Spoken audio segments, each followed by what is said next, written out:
ಒಳ್ಳೆ ವಿದ್ಯಾಭ್ಯಾಸ ಸಿಗಲಿ ಅನ್ನೋ ಕಾರಣಕ್ಕೆ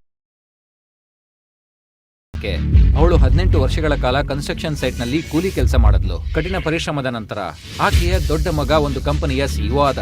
ಎರಡನೇ ಮಗ ಒಂದು ಸಕ್ಸಸ್ಫುಲ್ ಸ್ಟಾರ್ಟ್ಅಪ್ ನ ಪ್ರಾರಂಭಿಸಿದ ಹಾಗೂ ಮೂರನೇವನು ದೇಶದ ಟಾಪ್ ರಿಸರ್ಚ್ ಇನ್ಸ್ಟಿಟ್ಯೂಟ್ ನ ಡೈರೆಕ್ಟರ್ ಆದ. ಒಂದು ದಿನ ಅವ್ರಿಗೆ ತಾಯಿಯ ಫೋನ್ ಬರುತ್ತೆ. ತಾತನ 70ನೇ ವರ್ಷದ ಹುಟ್ಟುಹಬ್ಬಕ್ಕೆ ಅವರೆಲ್ಲ ಬರಬೇಕು ಅಂತ ಹೇಳ್ತಾಳೆ. ಮಾರನೇ ದಿನ ತನ್ನ ರೋಲ್ಸ್ ರಾಯ್ಸ್ ನಲ್ಲಿ ಆಕೆ ಅಲ್ಲಿ ಹೋಗ್ತಾಳೆ. ಆದ್ರೆ ತನ್ನ ಶ್ರೀಮಂತಿಕೆಯಿಂದ ತನ್ನ ತಂಗಿಯರಿಗೆ ಮುಜುಗರ ಆಗ್ಬಾರ್ದು ಅನ್ನೋ ಕಾರಣಕ್ಕೆ ಆಕೆ ಕಾರನ್ನ ಮನೆಯಿಂದ ದೂರನೇ ನಿಲ್ಲಿಸ್ತಾಳೆ ಮತ್ತು ತನ್ನ ದುಬಾರಿ ಗಿಫ್ಟ್ ಅನ್ನ ಪ್ಲಾಸ್ಟಿಕ್ ಬ್ಯಾಗ್ ನಲ್ಲಿ ಹಾಕೊಂಡು ತನ್ನ ತಂದೆಯ ಮನೆ ಕಡೆಗೆ ನಡ್ಕೊಂಡು ಹೋಗ್ತಾಳೆ.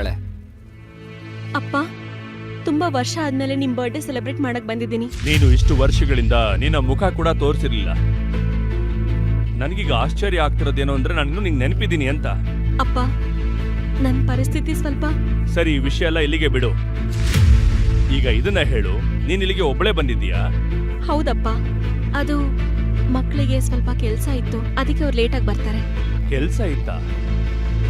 ಆ ವೇಸ್ಟ್ ಬಾಡಿಗಳಿಗೆ ಸರಿಯಾಗಿ ಜಾಬೇ ಇಲ್ಲ.